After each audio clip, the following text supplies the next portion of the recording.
Rot गांव में पहाड़ों की गोद में एक अजीब सा सन्नाटा पसरा हुआ था। ये गांव बहुत ही पुराना था और इसी गांव के पास था विशाल पर्वत शिखर, जिस पर एक पुराना मंदिर था। गांव में हर कोई उस मंदिर से डरता था।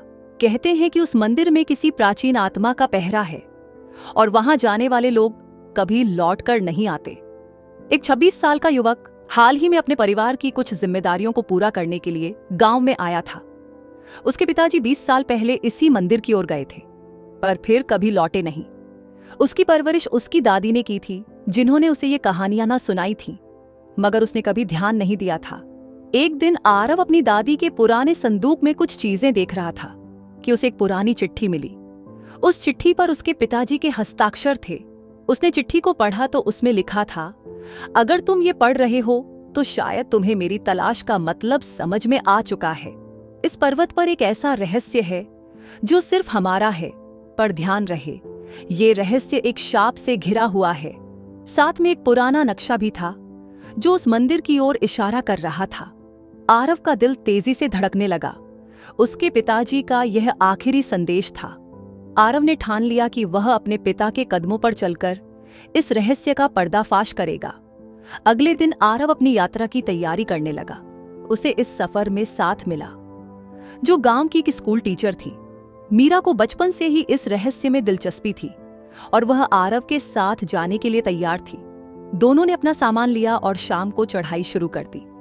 रात का अंधेरा गहराने लगा था और जैसे ही वे ऊपर चढ़ते गए, हवा ठंडी और भारी महसूस होने लगी।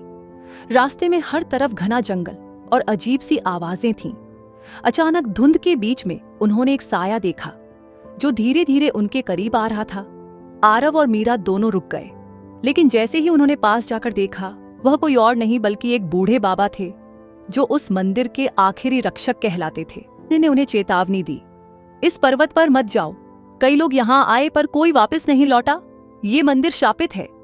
अगर तुम आगे बढ़ोगे तो अपनी जान का खतरा मोल लोगे। पर आरव की हिम्मत और जिद ने उसे पीछे हटने नहीं दिया।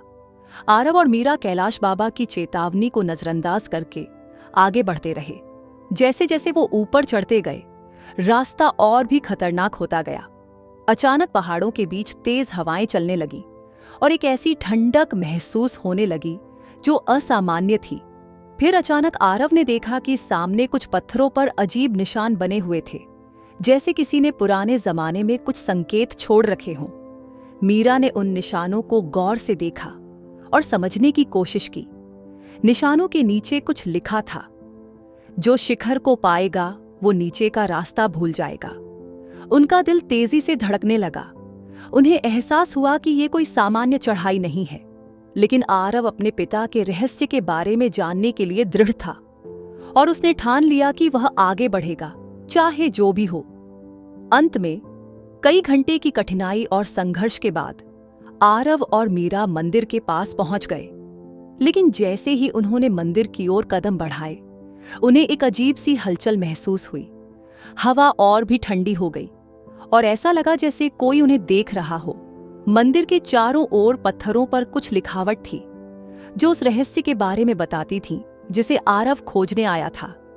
उन पर अजीब भाषा में लिखा था कि जो भी इस रहस्य को खोलेगा उसे एक कीमत चुकानी होगी। उस कीमत के बिना वह कभी इस जगह से नहीं जा पाएगा।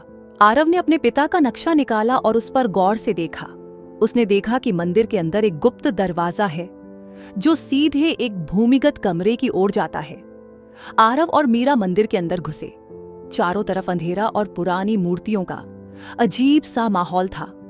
मंदिर की दीवारों पर पुरानी पेंटिंग्स बनी हुई थीं, जिनमें किसी अनजान राजा और उसके खजाने कहानियां दिखाई दे रही थीं। आरव ने गौर से देखा तो एक पेंटिंग में एक अनजान चेहरा था जो किसी की मदद की पुकार करता हुआ लग रहा था। वो चेहरा उसे किसी तरह जाना पहचाना लगा, जैसे उसने उसे कहीं देखा हो। अचानक आरव की नजर उस गुप्त दरवाजे पर पड़ी जो उसके पिताजी के नक्शे में दिखाया गया था। वह दरवाजा बहुत भारी था और उस पर अजीब से चिन्ह बने हुए थे। मीरा ने कहा, शायद हमें इसे खोलना नहीं चाहिए, ये सब बहुत खतरनाक लग रहा है। मगर आरव पीछे हटने को तैयार नहीं था।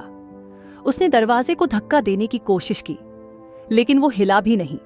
तभी उसकी नजर पास के एक पत्थर पर पड़ी, जहां कुछ लिखा था, जो सत्य का सामना करेगा वही द्वार को पार कर सकेगा।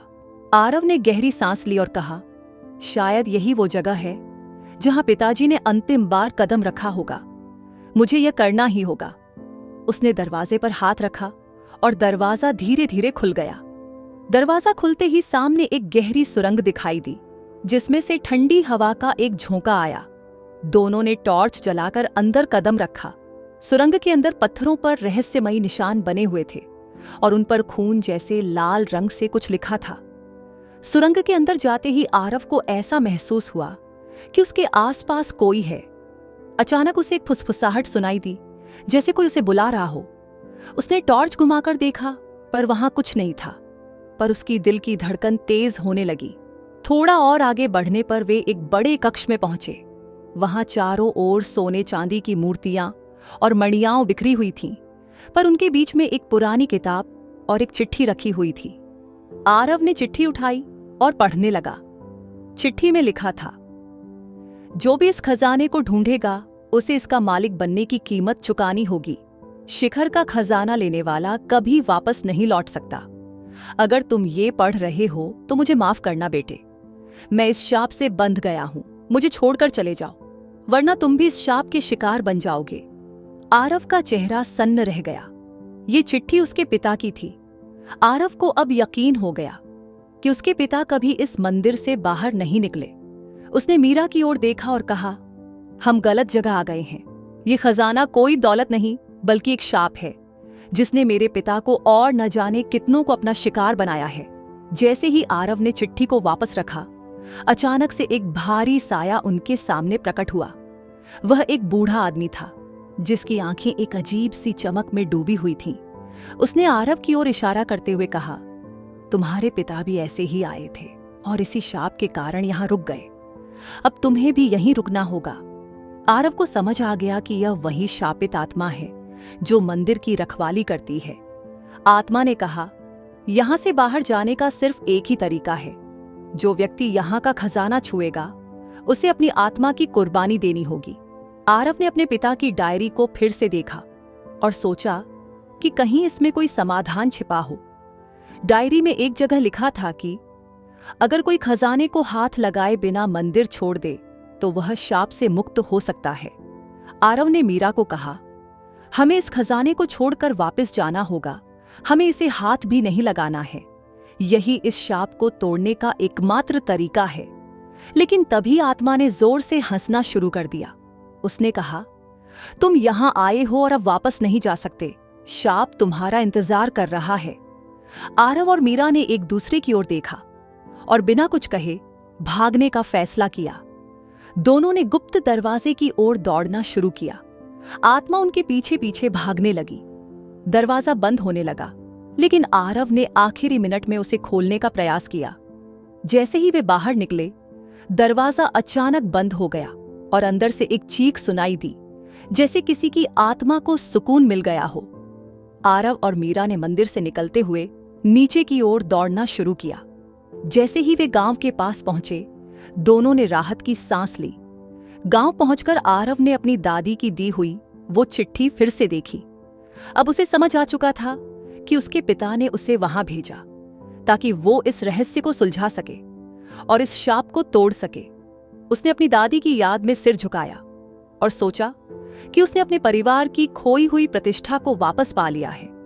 उसने खुद से वादा किया कि अब वह इस खजाने का नाम कभी नहीं लेगा, ताकि आने वाली पीढ़ियों को इस शाप का सामना न करना पड़े। तो दोस्तों, कैसी लगी कहानी कमेंट में जरूर बताना और ऐसी ही नई नई कहानियां सुनने के लिए चैनल को सब्सक्राइब कर देना। मिलते हैं अगली कहानी में।